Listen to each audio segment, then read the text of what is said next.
Hello, random stranger. Welcome to More Girls Last Tour, episodes 9 and 10. We are getting to the pointy end of the season, and as far as I'm aware, there hasn't been an announcement for a season 2. So I've really just been enjoying as much as I possibly can the uniqueness that Girls Last Tour offers. It's definitely given me a lot of food for thought, and it's also been great reading and learning from all of your comments as well. So let's talk about the last set of episodes, which were really enjoyable. They were a great mix of fun with the baking and the beer drinking, as well as deep introspection, of course, about what life means and what matters when it ends. I also feel like we're really getting into the weeds and exploring the differences and the complementarities between Chi and Yu.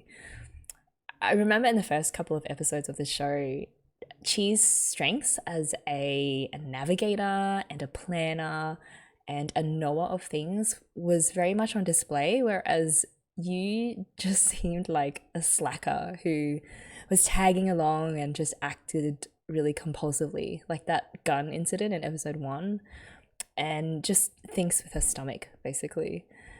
Fast forward to where we are now, well, those things haven't really changed. Yu is still all about food. She still does dangerous things without really thinking about it, like when she turned on that conveyor belt and forces Chi to have to run for her life so she doesn't get ground into powder. And she still does look to Chi for directions on where they're going. But we've also seen a lot more of what Yu brings to the relationship. She is the protector, the one who points the rifle at any potential threats. She's bold and she steps out to face this world's uncertainties with quite an admirable defiance. And she picks Chi up literally sometimes to encourage her to keep going when she can't anymore, when she doesn't want to. Like in episode 7, when they're walking on top of those pipes and Chi's fear of heights is really getting to her.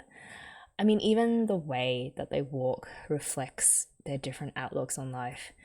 You have Yu with her arms wide out, in keeping with her very carefree, live by the moment sort of creed. And then you have Chi, whose eyes are always firmly on the ground and she's always hunched over, just showing her very cautious, sensible, and at times overly pessimistic side. So in episode 7, the girls are searching for the food production facility that Ishii had told them about. And they're so hungry that Chi wishes she could live without needing to eat, to which Yu replies, well, that wouldn't be living at all. And SNWH had some great thoughts about this line. So my first thought is, that's so Yu. Eating is life to her. She loves it that much. But then it gets me thinking about, do you live without the struggle to find necessities, food, water, or in more modern terms, money? I find myself wishing I'm so rich I wouldn't have to do anything often. But you would ask, is that really living? Yeah, that's an interesting question.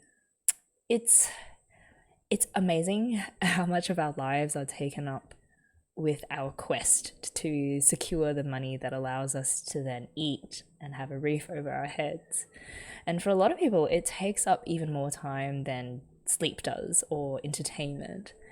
So at the end of the day, if you stop working to eat, you'll die, unless there's someone else paying for your food. So in that sense, yeah, the ongoing need to get by is life itself in a way. At the same time, when I was thinking about this comment, I feel like there's definitely a second sense to what you is saying. I think we eat to survive, which means we eat to live, but also if we truly enjoy what we're eating, like you very obviously does, it goes beyond mere survival, and that is the better state of living. So applying it to the other things that we have to earn to live, like money, there's a difference between grinding away at a job that you hate just to survive or to live versus grinding away at a job you also happen to love, and which gives living a much deeper meaningful quality to it. So yeah, really it depends on how you define living and what you're aiming to get out of this game that we're all playing called life. Just another thing about this, because it's just coming to me now. Sometimes, in an odd way, as life is a lot of the times, even if you're grinding away at something that you hate just to survive or to live, sometimes that process of grinding away reveals things about yourself that then allows you to see or discover new pathways that you previously had never considered before or thought were possible. And so it's really sort of character building when you have to work so hard to just survive, and that process turns you into a person that then allows you to pursue other different kinds of living that you maybe enjoy more or find more meaning in. Does that make sense? See, this is what I mean about this show. It really makes you dig deep into what it is that you're doing with your life. But yeah, thank you for that comment, because clearly it made me think a lot. What else? What else did I love about that episode? Oh, yes, the other part I loved was when Chi tied the both of them together with a rope, and Yu asks if it's so that Chi can bring her down too if she falls, as in die together.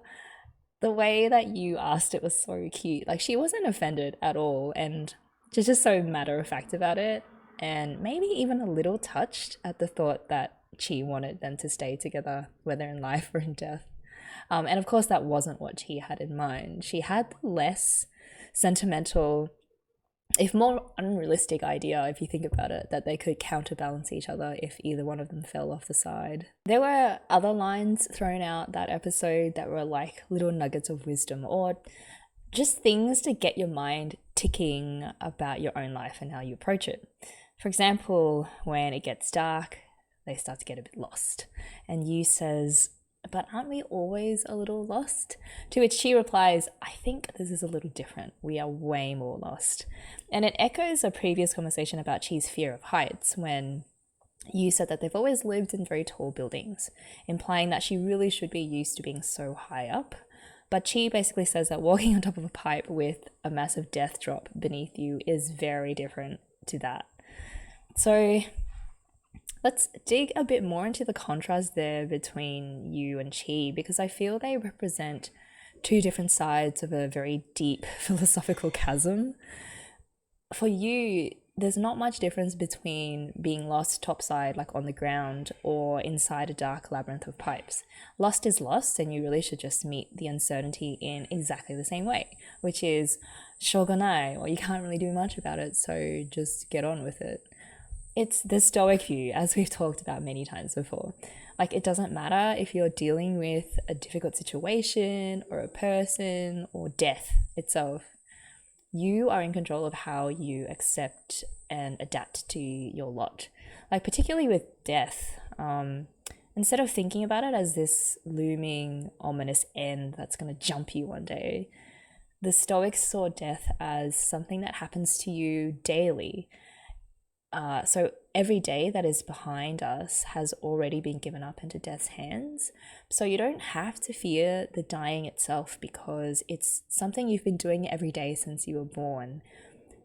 So in their minds, dying is merely another step or a blip in the process. And once it's done, it's over. You don't have to worry about it anymore. So we're always a little lost, as Yu says, and we're always dying a little bit each day. So it's no big deal. Life goes on. And it fits it right in with that moment in the next episode when Yu yells, like, how can you live without... No, what was it? Yeah, it's how can you live when you're afraid of dying? And this learning to not fear death or not think so much about it, and even learning to hold it in contempt, which is how the Stoics would put it, is why you can be so carefree in a lot of different situations. To her, it's all the same. Chi, however, represents all the people who aren't like that, who see huge degrees of difference between types of being lost and different degrees of danger and proximity to death. So yeah, there's no right or wrong way to look at these things, but I feel someone who takes on Yu's perspective of life and death, or the Stoic approach, will experience a lot less stress in life. I mean, for me, I started reading Stoic philosophy when I started going to university, and it's definitely helped me be pretty chill about a lot of things. And my faith helps with that as well. So I find myself relating a lot more to Yu's brand of just take things as they come. I do want to stress though that being stoic about death isn't the same as being reckless about doing things that might cause your death, which is sometimes what Yu seems to be all about. Also, you never really know what you're going to be like in an apocalypse, right? Until it actually happens to you. So I don't know, maybe I just revert back to being a chi in the apocalypse and just like being just very cautious about everything, especially walking on top of a pipe, because I do have a fear of heights. So yeah, I don't know. It's hard to say what you would do in the situations that these girls find themselves in. The other obvious parallel to life was how the girls had missed the entrance to the pipe where they had parked the Kettenkrad. A metaphor for when we, especially when we're young, make mistakes that delay the achievement of any goals that we've set for ourselves. Like we walk along the top of the pipe in the dark for a while, but hopefully or eventually we find our way back to the path with the clear arrows pointing to where we should go next. At the same time, often when we get older, we experience the opposite problem, which is that we follow the arrows too closely and stick too much to the right path, and right in the eyes of society or the people around us. Like you said, that would be super boring. And like, sure, maybe getting off the well-worn path means that we make some more mistakes or we take a more roundabout way to get to where we want. But also there's a real possibility that we discover new destinations we had never thought of before. You know, you thought there was only options A and B when really there was C, D, E, F all available to you. You just needed to get off that path. So of course it all depends on the situation. Like Chi reminded you that if they get even more lost, they'll go hungry and then they'll die, which is what makes you agree to follow the signs in the end. So really, I guess the lesson there is just got to be wise with when and how you get off the beaten path, and just be clear on why it is that you're doing it. I want to mention quickly the part where the girls discover the potatoes, or potato, because there's really only one left on the vine in the growing facility. And I mentioned before that I wouldn't consider what the girls are eating to be a potato, but that was wrong, I think. One, because I'd wrongly assumed that they had been reconstituted out of powder, and it's actually the other way around. It's the powder which comes from the potato. And two, as Egg on Head pointed out, like if you look at photos of what certain vegetables and fruits looked like in the distant past, that might explain why the potato Chi and Yu have is so weirdly shaped and colored. So I did look into the evolution of things like corn and watermelon and peaches, and it's absolutely wild. Like the wild ancestors of what we buy in the supermarkets today are completely unrecognizable and sometimes scarily so. Like the watermelon, the original watermelon, is probably like the size of a walnut and is super hard to crack versus what we have now, which is like, I think watermelon is like 90% water now. It's crazy. And all of that is due to thousands of years of selective breeding and sometimes genetic modifications. That was a great point, and I may have to concede that what Chi and Yu are eating is actually a real potato. The girls then find the industrial baking machines, and it is actually amazing and a miracle that they're still working given how long it's been. We also learn a rare fact about the girls' past, which is that their grandpa used to bake bread for them, so they have had real food before. With the making of the ration bars, I really like that in Girls Last Tour, you know, you can take what happens at face value. These are just two girls having a blast baking some cookies, and they're humming away happily, and even Cheese smiling, which is so weird. And it was very satisfying watching them pull that dough apart. At the same time, like, if you want, you can dig into the deeper meanings behind what they're doing or what they're talking about. So from Max Don, as far as I can see, there isn't really a deeper philosophical meaning behind it, but if I had to choose one, I think that it would be about enjoying what you have and not taking things for granted. As the bars they make do taste better than the rations, but they will inevitably run out. Yeah, I like that. Like, the freshly baked bars are also a lot sweeter and have that nice layer of crystallized sugar on top, but they'll only last for so long, as with almost everything in life. So why not enjoy what you have while you can? I wanted to share what Iseno Alpha pointed out as well, which was that the word amai can mean both sweet and naive. So when you said sweetness is happiness, it can also translate to ignorance is bliss, which was so cool to learn. So because it fits perfectly with a lot of Yu's approach to things. There are certain things that she lacks an awareness of, and hence why she worries a lot less about their situation in life than she does. But also, it's not completely a lack of awareness. It's what we've talked about before, which is that her acceptance of life as it comes makes for a much more stress-free existence. Episode 8, with the graveyard of cabinet drawers. It looks like it could have been a crematorium once, with the names written on each of the compartments. So I looked into how long cremated human remains, or cremains, can last for. And because they're really just ground down bone fragments, they don't actually biodegrade over time. But they can react with air if they're exposed and decompose that way. If they're kept in a very tightly sealed environment, though, they can last for thousands of years. So I was thinking maybe the drawers that she and you couldn't open still have human remains in them. Either that, or it was never a place for storing cremains, but more of like a literal memory bank of some sort.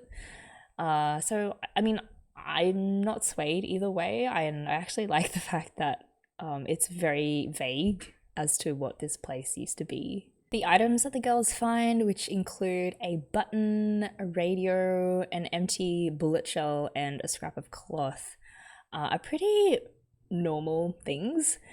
Chi first describes them as seemingly worthless objects that are stored away as if they're somehow important.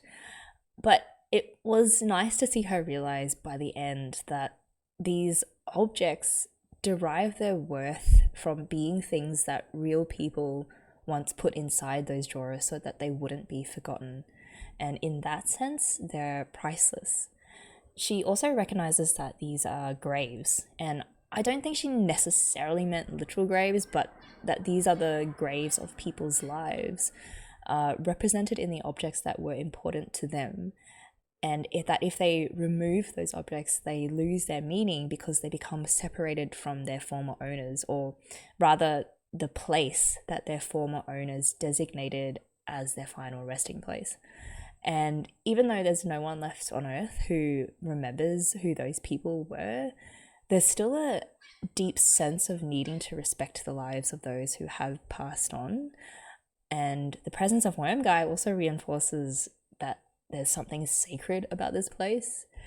So a highlight for me was how she came to the realization that they should put those objects back, which was by catching some snowflakes on the palm of her hand, which then melted and reflected an image of herself and you.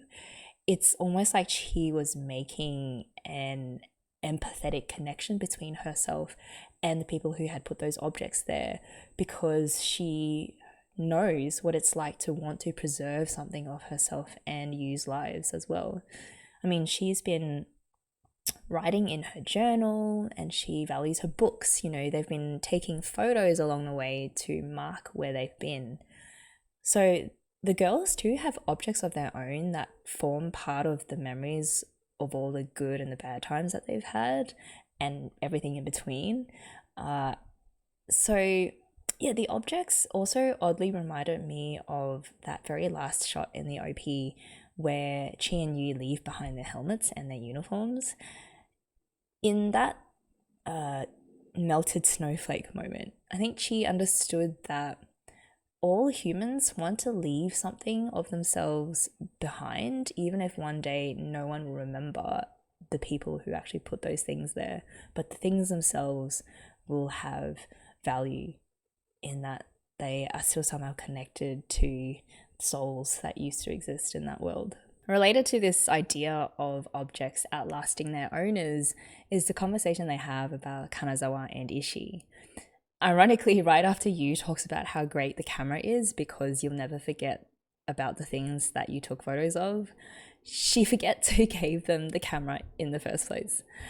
And I realized, I mean, they've taken photos of themselves and of Ishii and her plane, but I don't believe they ever took a photo of Kanazawa. So after Yu remembers who he is, they're talking about how they'll probably never get to see Kanazawa or Ishii ever again. And because of that, it doesn't really matter if they're alive or dead. You know, and also one day they'll be forgotten as well. All of that was very sobering because she's not wrong. You know, time can wear down human memory in powerful ways, and because that's just a fact of life, it's not necessarily something to be sad over. It just is what it is. There have been lots of conversations in Girls Last Tour, just like that one, that serve to remind us of the impermanence of human existence. You have these terrifyingly tall buildings, but with no occupants. You have a camera, but eventually all of the people recorded on it will be faded away and long gone. You have random objects in this vast graveyard of cabinets left by people who are no longer remembered. And so that strong attention given to that impermanence, I think, is meant to make us meditate on our own eventual exit from life and our own fading away from other people's memories, and how we want to live with that reality and face it. The spiral tower was horrifying. There were parts falling down, it looked super unstable, and it's so tall there is no wonder why Chi started going a bit cross-eyed and almost drove them off the edge. Also, there was an interesting focus shot. So the fish hanging off their Kettenkrad is also in the shape of a spiral. So, I mean, what is the significance of the spiral shape? And I think we've talked a bit before about it because of how often spirals appear in the OP as well. So spirals signify the circle of life and death. I mean, here in episode 8, Chi talks about how their lives go round and around in endless cycles too, because they eat, they sleep, they move, and then they sleep again. At the same time, she said this really interesting line, which was, when we're going round and around the same location, it really makes you miss our usual unchanging days, which was an odd sentence because going around and around the same location is a type of unchanging, but Chi is distinguishing between that kind of unchanging from their normal, more enjoyable type of unchanging when they're on flat ground and just traveling to places. So I took that to mean that there are times in our lives where it's super obvious we're doing the same thing over and over and over. So for example, you know, we have to go to school and take exams all the time, or we have to wake up and go to work every single day. Like, you really feel and are aware of that endless grinding cycle. But then there are times when we stop thinking about how repetitive everything is because we're literally just living out our lives. Like, we make our plans, we meet up with friends, we go on holidays, celebrate birthdays. Like, these are things that we look forward to, and they serve to break up what we consider to be our really monotonous and repetitive parts of our lives. But in truth, all our lives are repetitive and cyclical. Like, everything repeats itself regardless of whether you feel it does or not. and regardless of whether you're enjoying your time or not. There's nothing new under the sun. Like from the perspective of human civilization, billions of people have lived out their lives in this endless cycle. So also on a smaller scale, like every day is unchanging in that we have to figure out how we're going to live life and reckon with the reality that we're always one day closer to the inevitable end. And speaking of the end, I mean, she wonders where they'll end up when they reach the top of the spiral. And that's the question, isn't it? Like, there has to be a top or an end to these buildings that they're scaling up. Just like one day there's going to be an end to our lives, and we won't know what that's going to be like until we actually get there. So again, this is where I find Yu's outlook on life so helpful, because it's fortifying or like encouraging to know that you don't have to be fearful of that uncertainty. It's weird. It's the uncertainty of the certainty of the end, if that makes sense. In almost all of episode 7 and a lot of episode 8, the girls had to leave the Kettenkrad behind, and Texavis wrote that they found it interesting that I'd said that I'd missed the Kettenkrad, as even to us, the viewer, it represents a sense of security and home. Yeah, when we think back to how the very beginning of the show started with the girls in the Kettenkrad, and then we've seen them go through so much with it. Like, they've traveled through some pretty crazy landscapes, and somehow they've still managed to keep the Kettenkrad with them, including when they drove it across that terrifying railing and almost died along with it. By the way, I found it so, what's the word? I guess endearing when during that scene, Yu's eyes are like wide open when she's taken charge of the accelerator, while Chi has her eyes shut the whole entire way.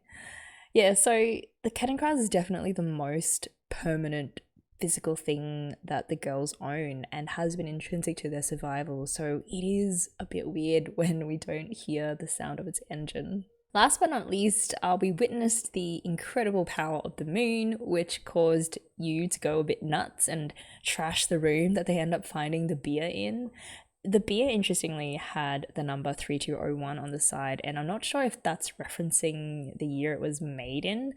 We know from the camera that it's the year 3230, which would make the beer not that old and suggest that there were still some signs of civilization not that long ago. People were still manufacturing proper beer bottles. Beer, by the way, in my opinion, is the perfect post-apocalyptic beverage because it's bittersweet, just like trying to survive in a wasteland, but also still being able to have these really enjoyable moments like getting smashed, like Chi and Yu did. And it's like Tristan de la Cruz commented, it's not that the baked goods and alcohol are better in the post-apocalypse, it's just that in a post-apocalypse, those small pleasures are highlighted. Yeah, that's very true. I also loved how they had no idea about the effects of alcohol, and Yu theorizes that it's the moon that's melted into the liquid and is causing Chi to be weirdly affectionate and carefree. Chi also says something really out of character, which is like, hey, Yu, one day let's go really, really high up and go to the moon. And when she said that, I thought of the Chinese myth of Chang'e, which is the story about Chang'e who took the elixir of immortality and then flew upwards and away to live on the moon, forever to be separated from her husband who remained back on Earth. And that's a very gross simplification of the story, and there are many different versions of it. But it is a bittersweet love story, and the underlying message is that there are ever-present dangers when mortals desire immortality. It's kind of just like how the people who built the Tower of Babel were warned to not aspire to become gods.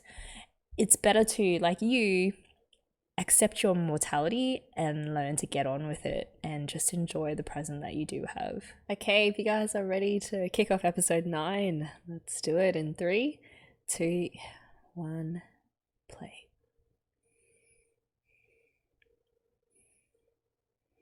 They've got the Kettenkrad. All is right with the world.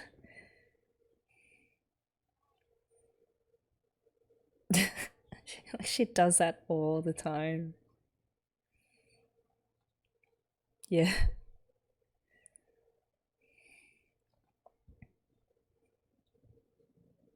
This is actual working electricity.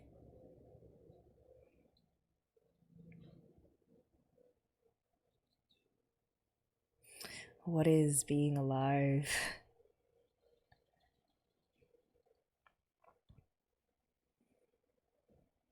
Maybe there are more humans.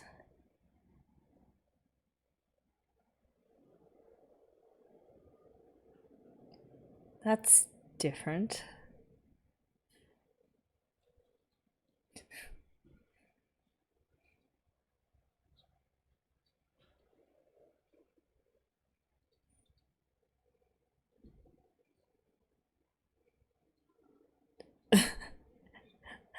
She doesn't realize that she herself is a life form.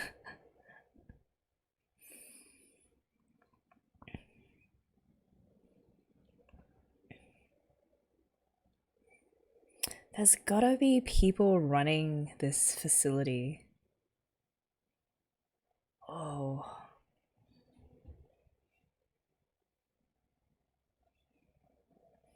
I mean, Yu doesn't care that they've just entered this really weird lighted facility.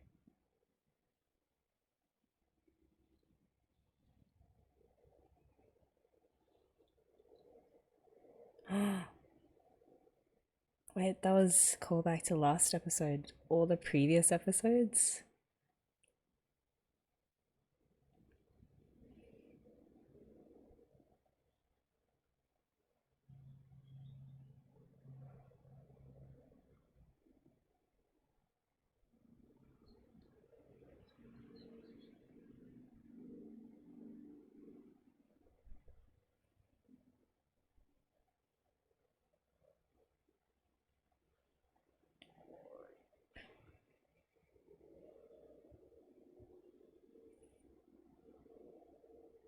Is this a weapons facility?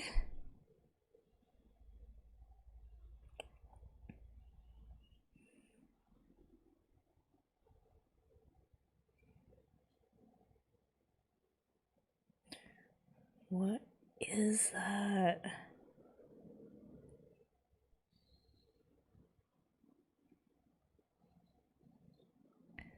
Whoa. AI? Robot life forms?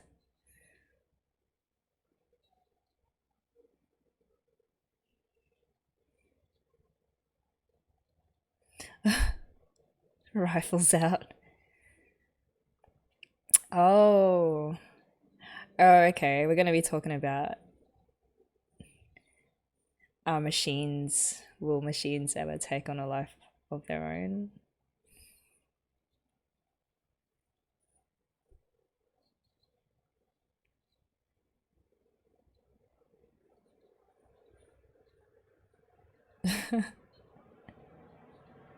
Are they going to be talking about like the Turing test?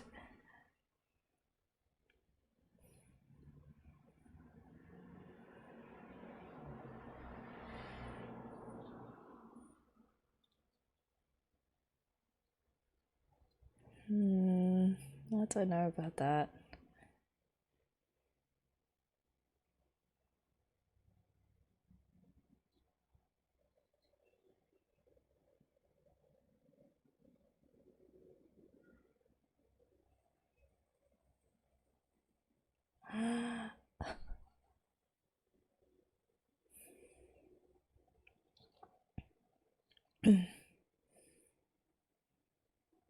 It's December now.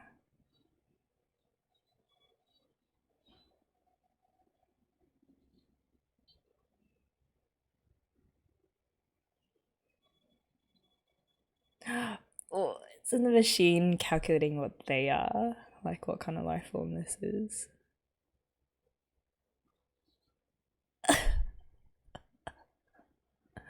What is happening? So the machines have taken over.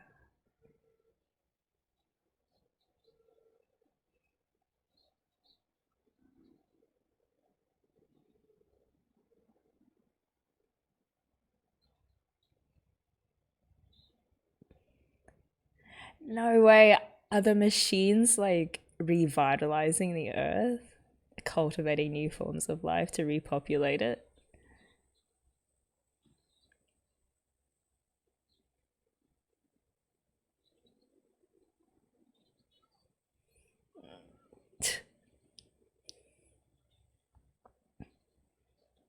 They will exterminate you if you harm that fish.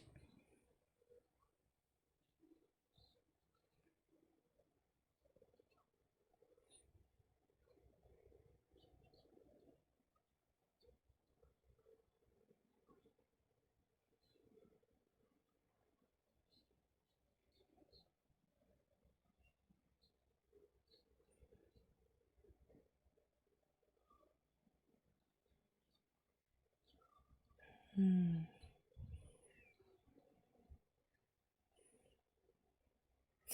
You just stay away from the fish.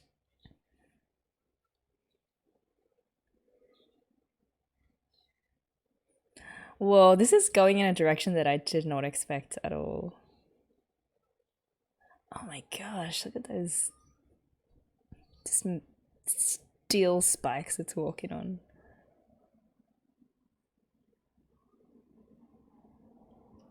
So it's a friendly AI dog, basically.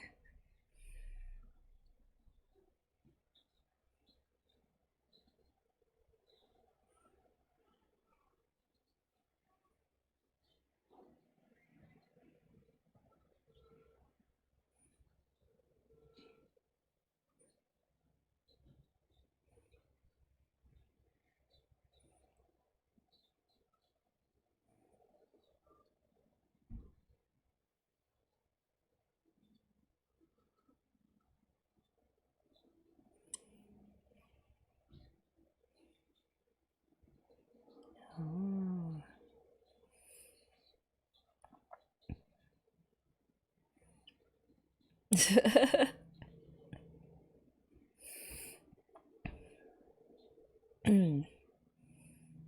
Okay, so I'm going to assume that, like the humans, this machine does not really mean any harm and is genuinely a nice machine.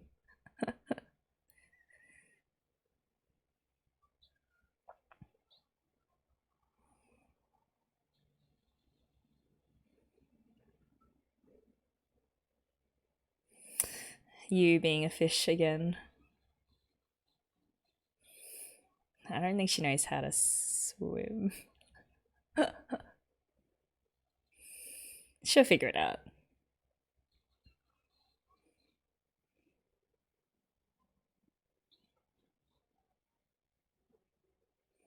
She's gonna pull Chi in.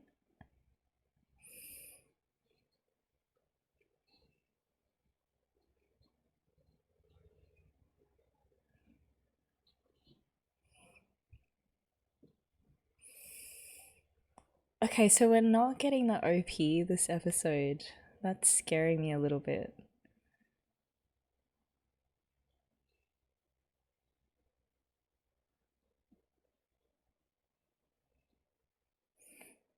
Hmm.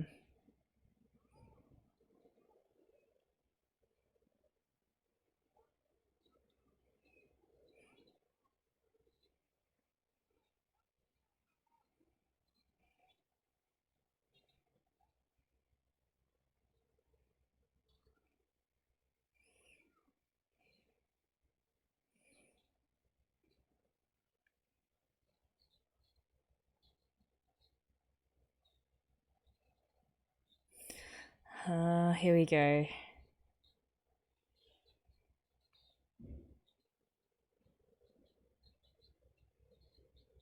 And that's why we died. Because we tried to separate ourselves from the natural environment.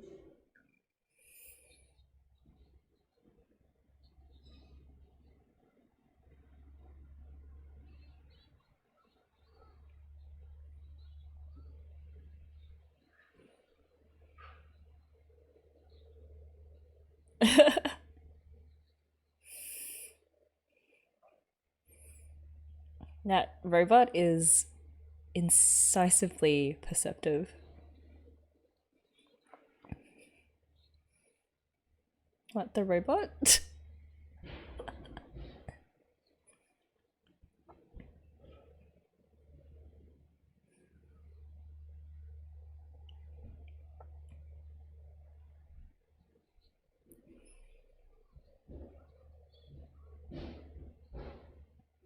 It's so funny. Of course, she has to have her feet touching the ground.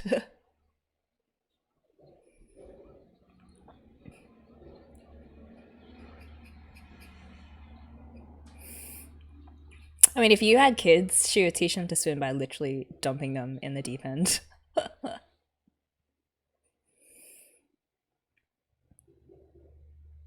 Oh man.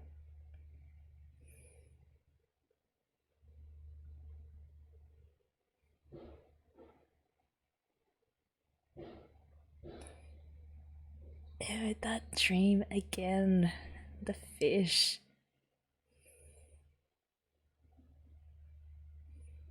That's the thing, what does the fish mean? What is like the bigger meaning to fish? Do they represent life itself to Tsukumizu?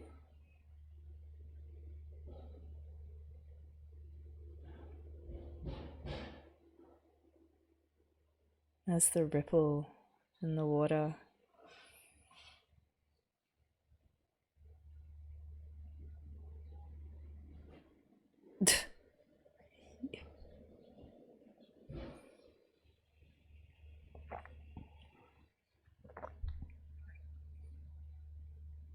Maybe it's just a corpse. That's quite sad.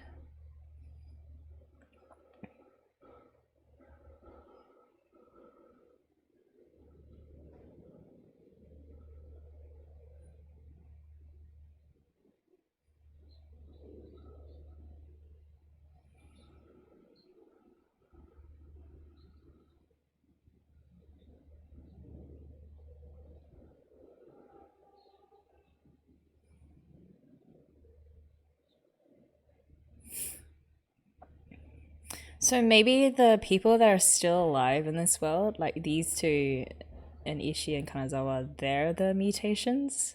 Like they weren't meant to survive, and yet somehow they did.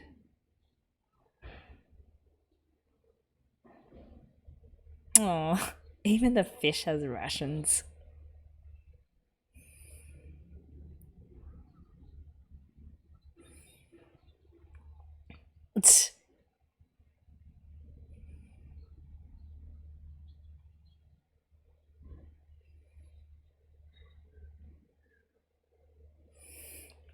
That fish wouldn't last a day.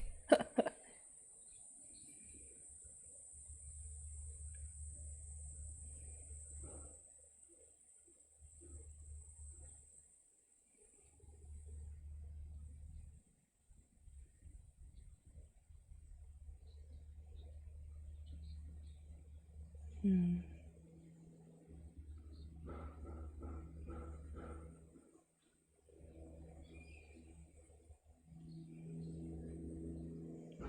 Oh.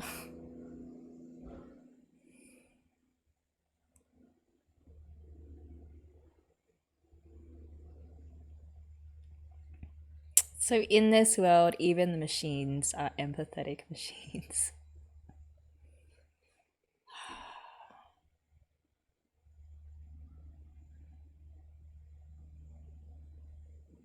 What about the other one? Is that the evil one?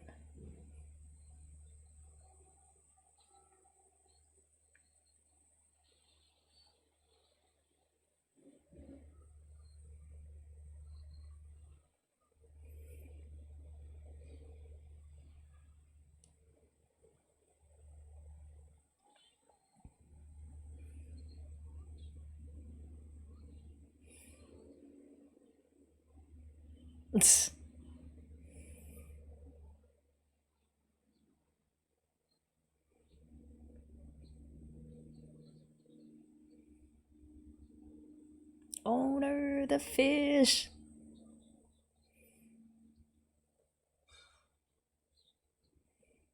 Oh, okay. What?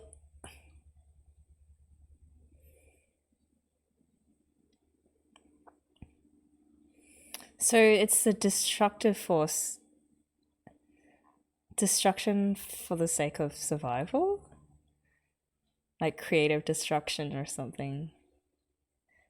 Oh, I love that's how they talk.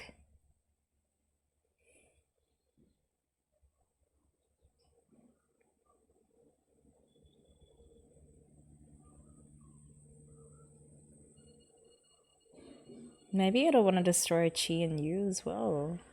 Because they're like, humans have no place in this world. They'll just make things worse and destroy the earth again.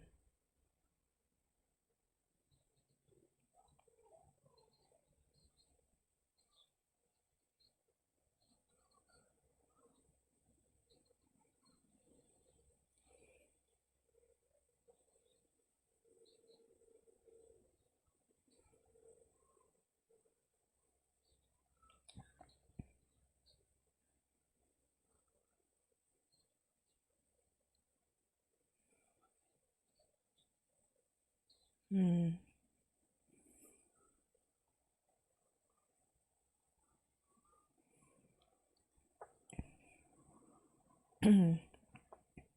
There's the symbolism of the spiral again. Oh, also that like turning thing.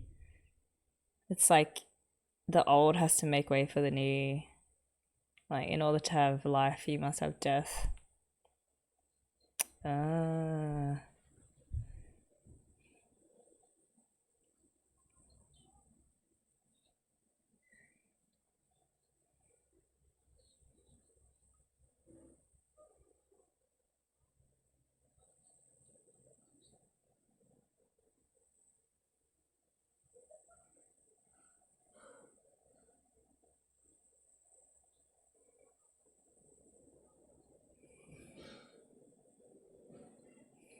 It means something now, right? That fish. Yeah. It kind of represents them in a way. Oh.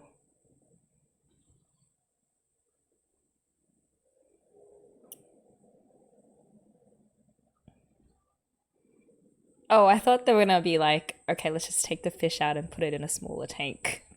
But no, okay, they're gonna go the explosive way.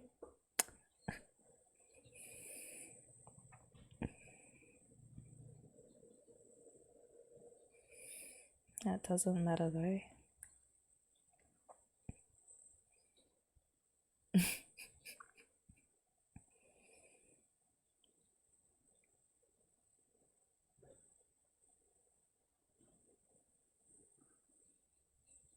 Oh man.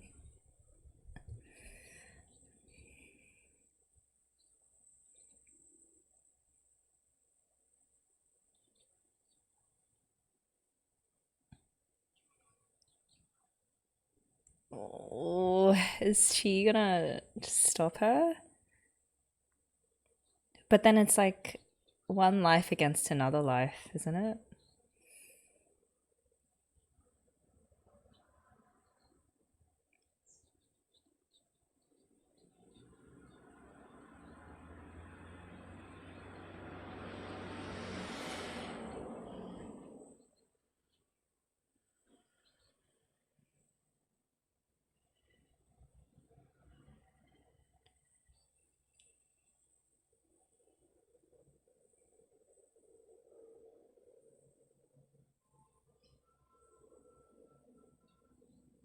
Well, she knows that she is technically killing this machine.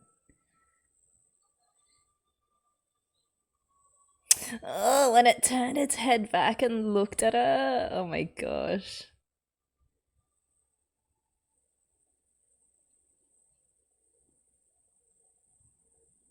Also, this is the same music that they played when Ishii flew.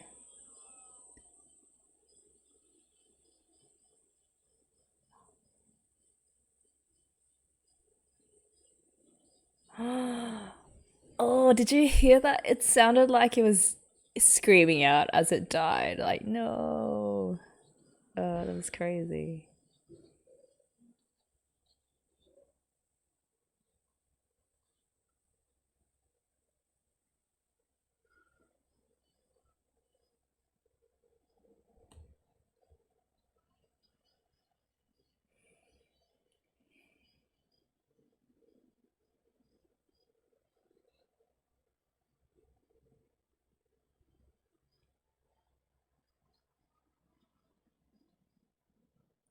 It's like save a life, you've got to end another.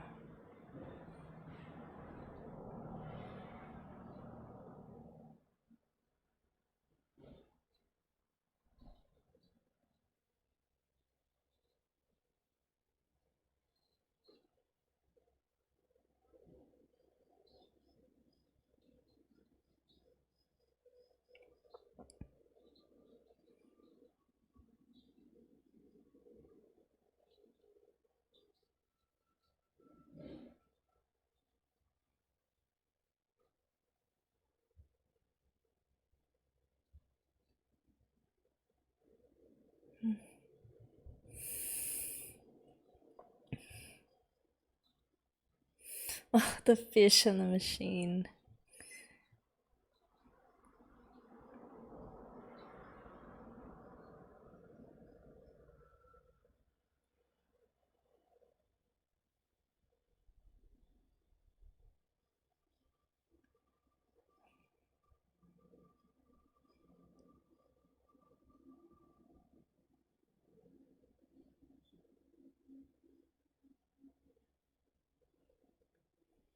Oh,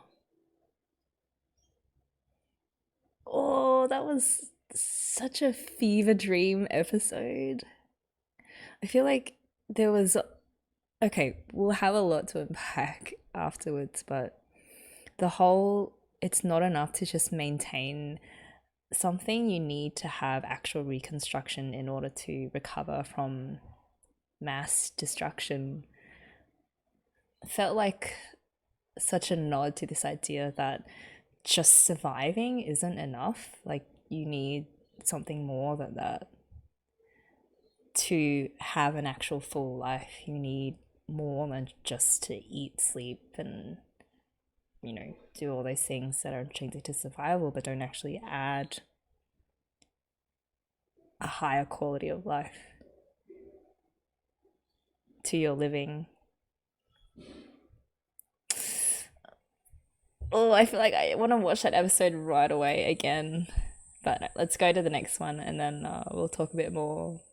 Okay, guys, if you're ready for episode 10, let's do this in 3, 2, 1, play.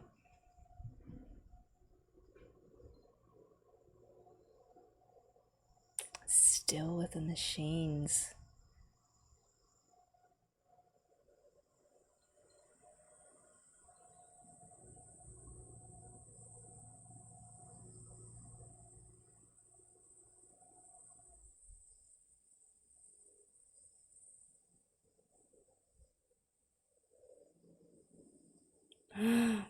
You're waiting for a train. Oh my goodness. Are you really gonna get a waiting for Godot situation?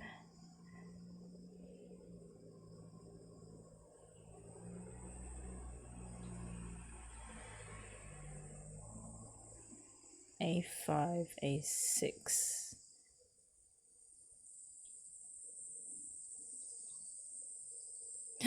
The OP, it's back. Oh, I feel so much better. I feel like we're being set up for some kind of huge climax. They seem to be encountering a lot more things that would suggest human civilization, even though it may all just be run by a bunch of machines.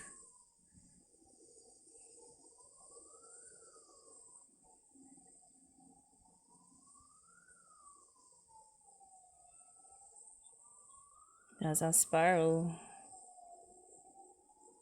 Even the scanning of the machine, the data, I guess, was like in a spiral shape as well.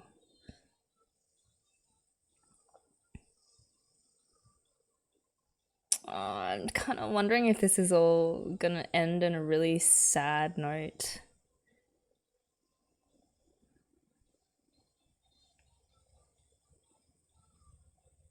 Oh yeah, those are the machine cog things.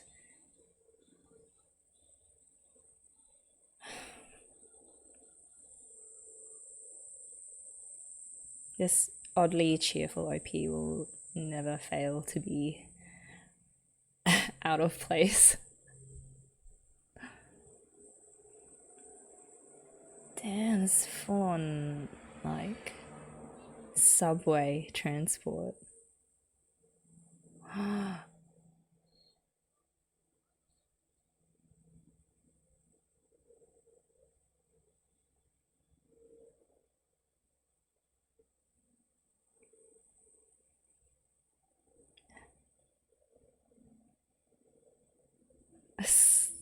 I was messing with my mind a bit.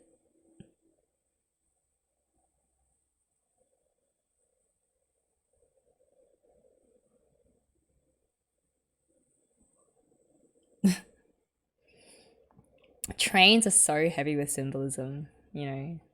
It's like there has to be a destination if you get on a train, right? But does there?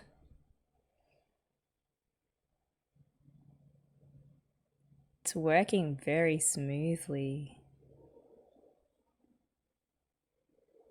Also, I wonder what that train was built to transport, because there are seats. I mean, they were sitting on a seat. It's just so wide and empty, though.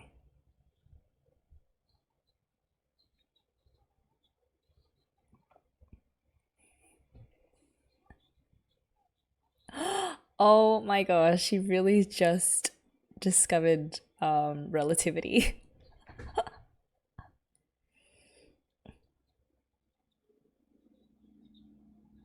Oh my god.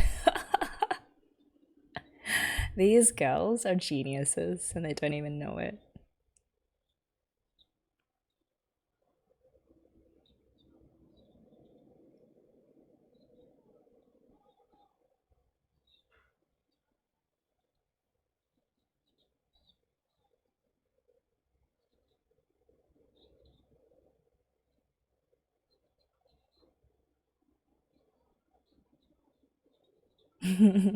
Brain explodes.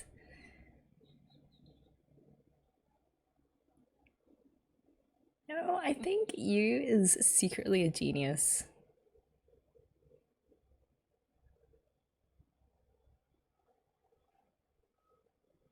If there was civilization that still existed, she would have been awarded like the Nobel Prize in physics.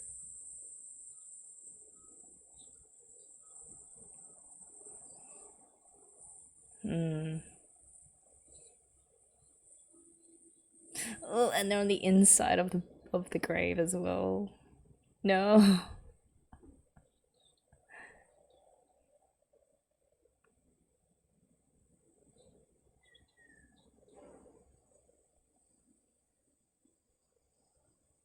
Oh, it's a clock.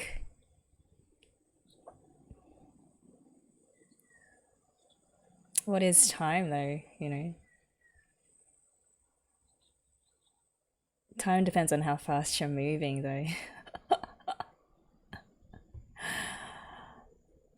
Do you not just feel like they're piling on all of these really heavy handed allusions to real life concepts and physics and philosophy?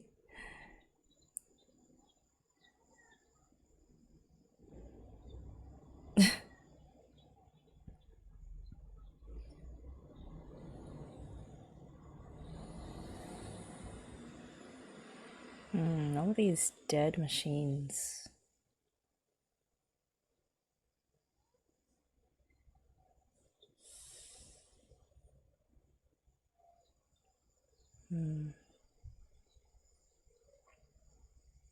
That's true. I mean, we didn't always do that. Like, people didn't always divide their days into hours and minutes.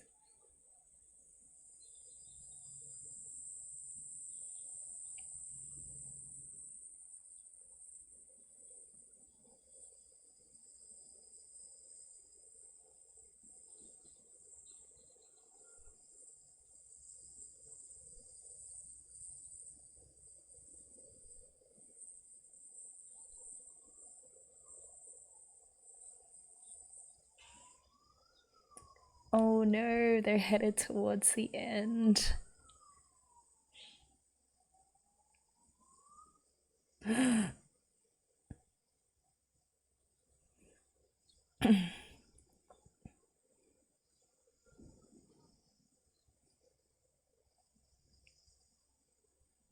Is this foreshadowing their death? I really am not.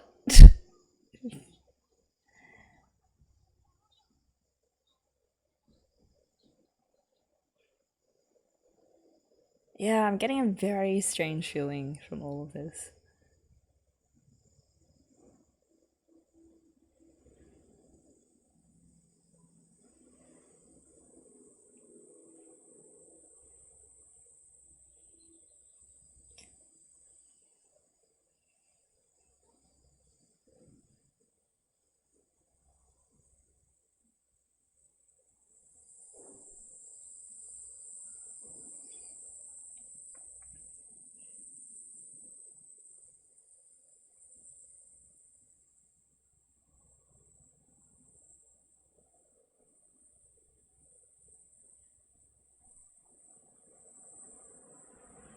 Wavelength.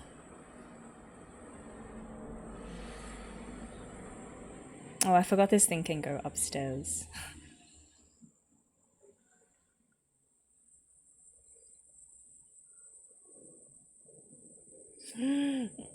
What was that?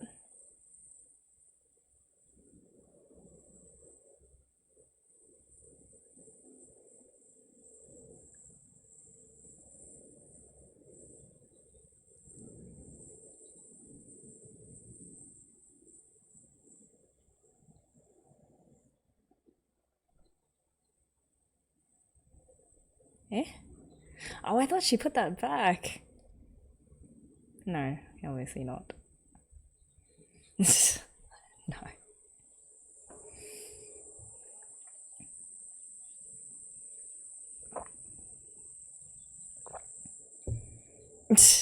Hell no, whales.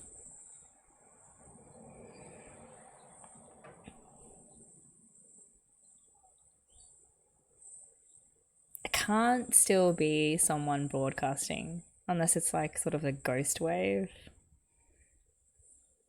Like the rain. I love all this. They're referencing so many things from previous episodes.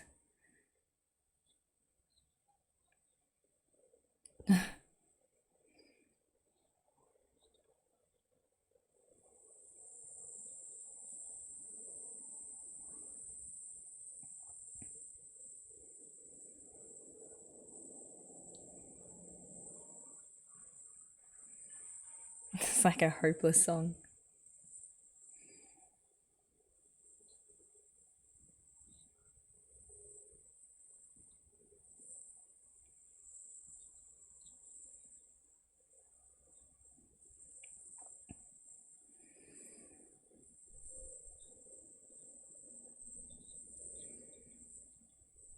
This isn't. I don't think we've heard this background track before.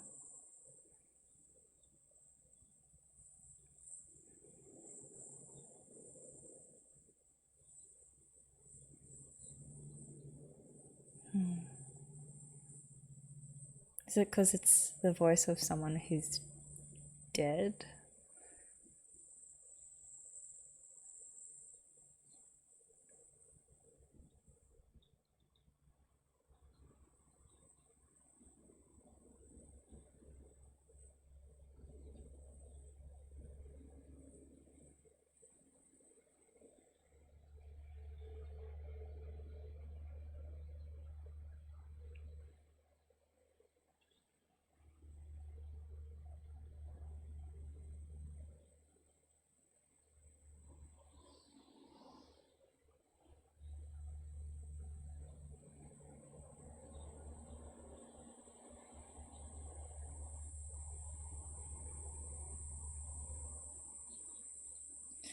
Ugh.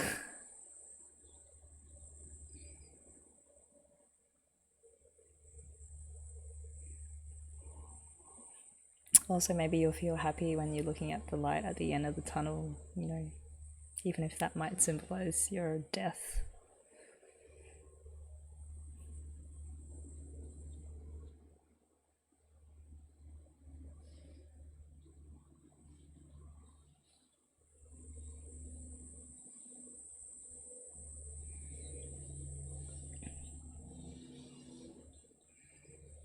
It's going to be such a relief when they do actually get out.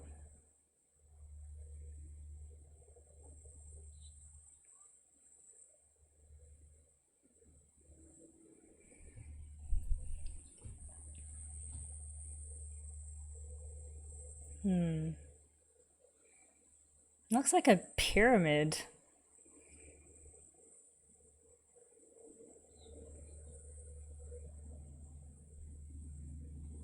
Oh. That's scary.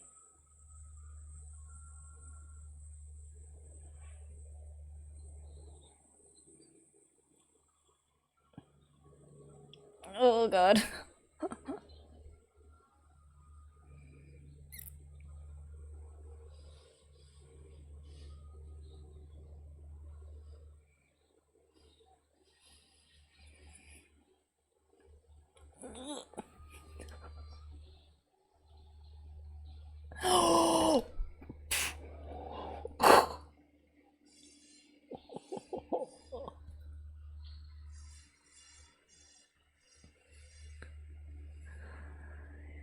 Yo, they were gonna fly off the edge, weren't they?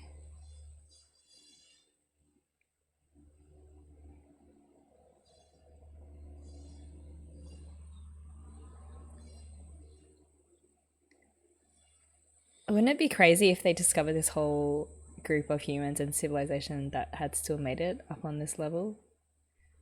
Doesn't look like it though.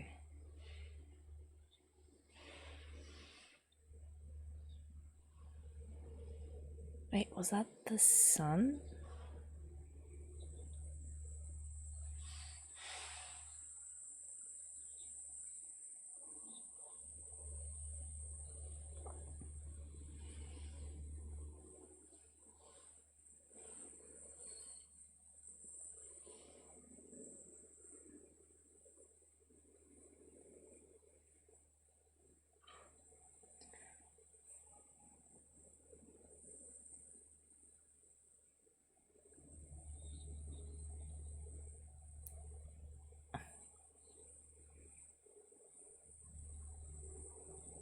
Really? No, I think she was moved a bit by the sight and the music.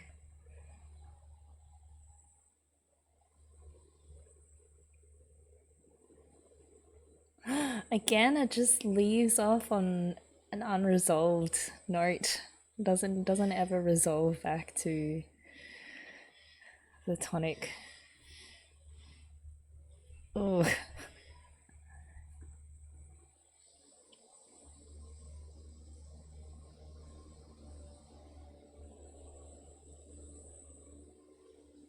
There's some kind of impact explosion.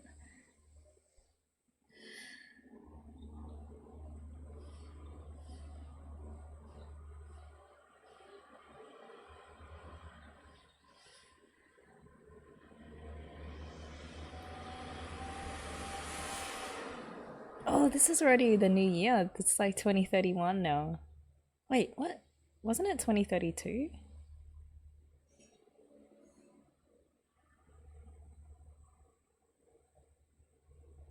Capture. Oh no.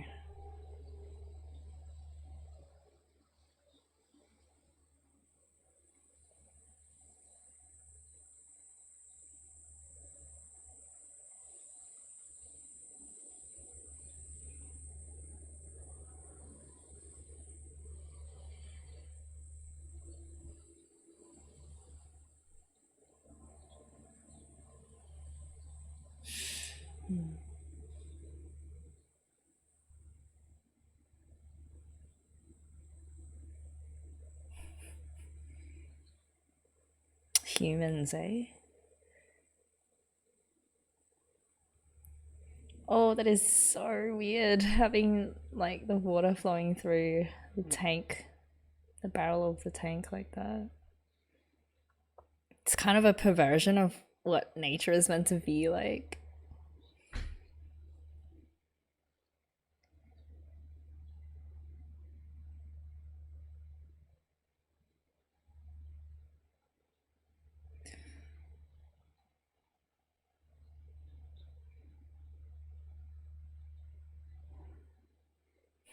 It's the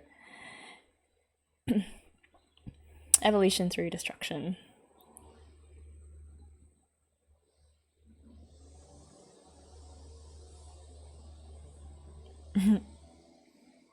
But she ended up saving it.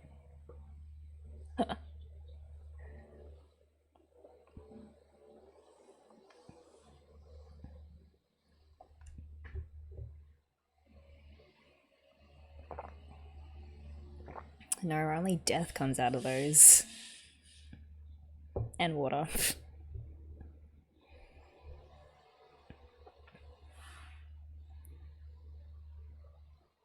Oh, oh, oh my gosh! It's worm guy. What is happening?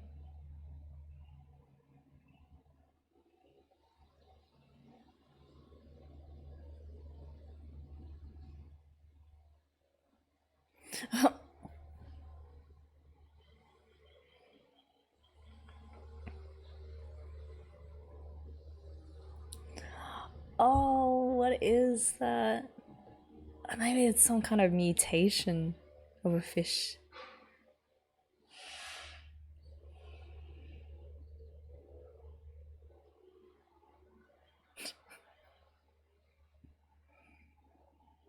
Eh?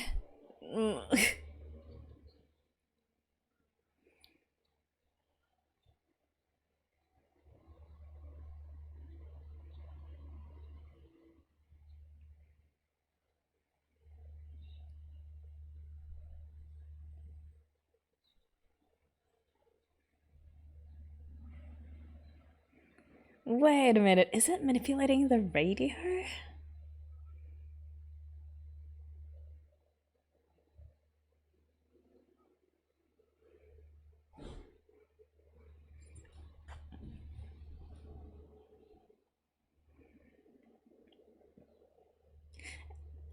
What? Is it some kind of weird recording device? Just repeats what they say?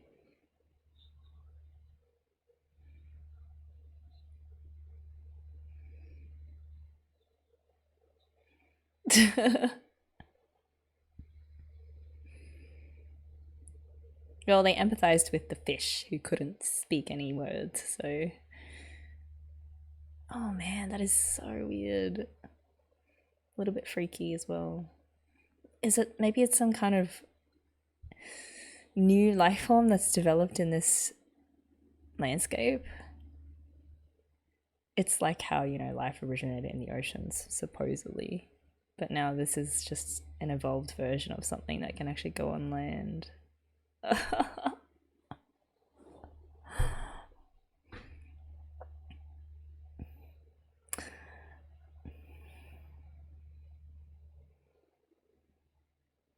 Oh, it gives me the heebie-jeebies a little bit, even though it is a little bit cute.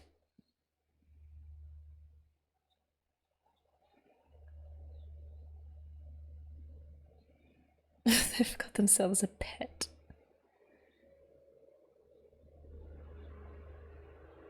Hmm. That was interesting. It's funny because having a pet is sort of superfluous in an apocalypse where you're trying to survive. So it is adding something that you don't really need. But it does add something to your life too. Like cuteness. All of a sudden, what?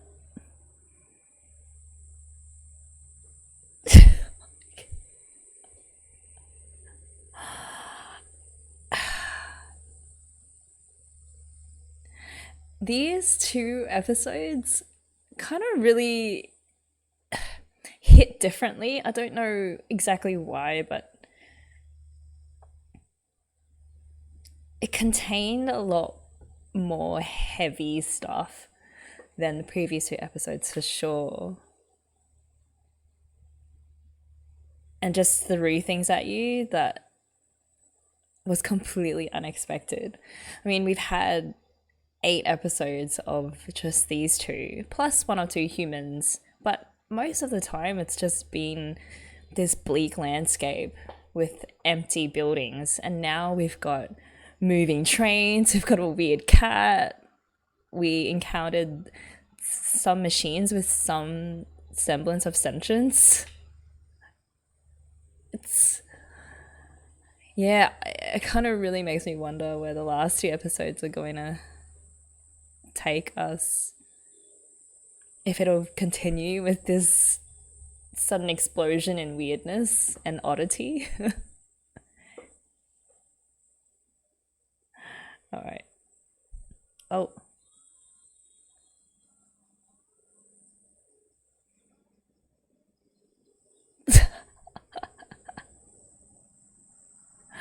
Well, you can't be good at everything. Oh, mate, I am so looking forward to reading what you guys thought about these 2 episodes. I feel I need a lot more time to let the events marinate in my head a bit more, but here are my initial feelings. In episode 9, the girls enter this facility which has weirdly somehow continued to operate.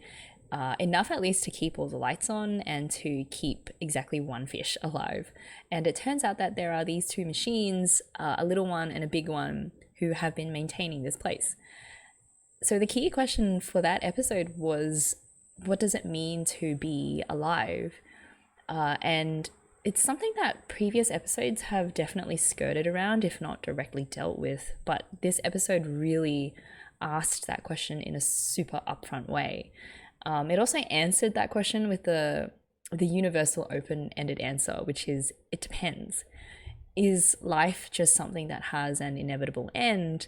And if so, then the machines, the fish, the humans, the very facility itself, they're all alive according to that definition. For me, I think there has to be something more than that. Like, if I smash my stapler on the ground, I don't even know why I brought that up as an example. It's so weird. But let's just say my stapler broke and it was irretrievably lost. I wouldn't feel sad over it because it's just a stapler. It has no consciousness and is just an object. Which, of course, leads us into the whole conversation about, well, are certain machines alive? Especially the ones who have been programmed with or who have attained a certain level of intelligence or a degree of awareness. Like the machines in that episode, while being man-made, they both seem to have this capacity for empathy and for caring about other life forms around them. So in that sense, I mean, Chi and Yu ended up concluding that yes, those machines were alive, and at the end when they had to destroy the larger machine, it wasn't an easy decision because it felt like they were ending a life. And when the big machine sort of turned its head to look around at you before they planted the explosives to destroy it, that was definitely a moment there, like a moment of connection, which was so bizarre, but also it lent a very serious weight to the importance of that decision. Essentially, the girls had to make a tough choice between letting the large machine live versus preserving the life of the fish and of the rest of the facility. It was like using the larger machine's purpose against itself almost, because that machine was built to strip down and to destroy the facility or destroy parts of the facility for the purpose of its ultimate preservation, which is exactly what the girls were doing in that they were they were preserving life by destroying another life. There was interesting discussion around evolution and how sometimes that's not enough to sustain life after a particularly devastating or destructive event. There has to be this process of reconstruction or even creation in order to jumpstart life again, otherwise things will just die out like the humans and their cities did. So I think I mentioned it in the reaction already, but I felt that that was pointing a finger or a parallel towards how in life sometimes merely surviving isn't good enough. Like the human soul needs more than to keep the physical body going. And that linked so neatly with what she said in the next episode when they decided to keep the cat, if that is what that thing is, that sometimes it's just nice or even necessary sometimes to be able to add something to your life, as opposed to always running out of stuff like rations and fuel and all of those basic things that they need to survive. There was also some suggestion that part of why civilization had died out was because they had attempted to set themselves up outside of nature, like water, air, and the earth. And again, we see a visual representation of that in the next episode when you have the water pouring out of the gun barrel of the tank. You can either take it as a symbol of how humanity has perverted the natural world and in doing so blotted out their very own existence, or that nature always finds a way to win in the end, or will outlive any human civilization even after they've destroyed themselves. A very clear message, I think, reflecting on the state of our world and how, since the Industrial Revolution in particular, like our destruction of the environment has put us on this inevitable path unless we somehow find a way to stave off civilizational collapse. The other really interesting parallel was between the fish and Chi and Yu. The fish survived because it developed some sort of mutation, and of course mutation is the driving force of evolution. Chi and Yu survived because, I mean, who knows? Like, they were sent away from some kind of ongoing war. But then what's the mutation that allowed them to survive this long in such an unforgiving world? And I think it might be the fact that they have each other. Like, that is the mutation. In meeting Kanazawa and Ishii, it seems like the norm is that wherever there are humans, they are always alone. So I do like the idea that Chi and Yu have defied whatever destroyed humanity and will continue to do so as long as they have each other for company. Also in that episode, they kept cycling back to flashbacks of previous episodes. So there was like the fish spiral, the drops of water with the ripple effect, the walking along at the top of the pipe. All of these scenes that we've covered before that made us reflect on what life is and what its purpose is. So it felt like this episode was a culmination of so many different threads, each of them pointing to the same question of what is life? And that has been the very core of this show. Okay, episode 10. There's so many things to say about that episode too. We had the girls waiting for a train, which immediately reminded me of the line from Inception about waiting for a train. One that will take you out of a state of limbo and bring you back to actual reality. And there are several ways you can interpret that line, but the one I relate most with is the parallel between Waiting for a Train and Waiting for Godot, Samuel Beckett's play, which is about two dudes waiting under a tree for a guy named Godot who, spoiler, never actually shows up. The underlying existentialist interpretation for both Waiting for Godot and the train in Inception is that for humans to discover true life or their very worth as a human being, they need to go out, think about, and discover for themselves questions or answers to questions like, what is life and what gives life its meaning? The very questions that Chi and Yu have been asking or have been faced with. And discovering the answers to those questions involves more than just sitting around and talking about them or philosophizing about them. One has to actually live out the answers to those questions, and in doing so, they affirm their own existence. Or in other words, a train has to actually arrive, and then you actually have to get on it to really get somewhere. So there was that imagery, and then there was also that completely random discussion around relativity and how things are observed to travel at different speeds depending on the observer's frame of reference. And of course, I mean, that's just like a hop and a skip away from Einstein's theory of special relativity, which, you know, incorporates what it means if light speed is constant, and then the fact that you have to eventually abandon this idea of absolute time.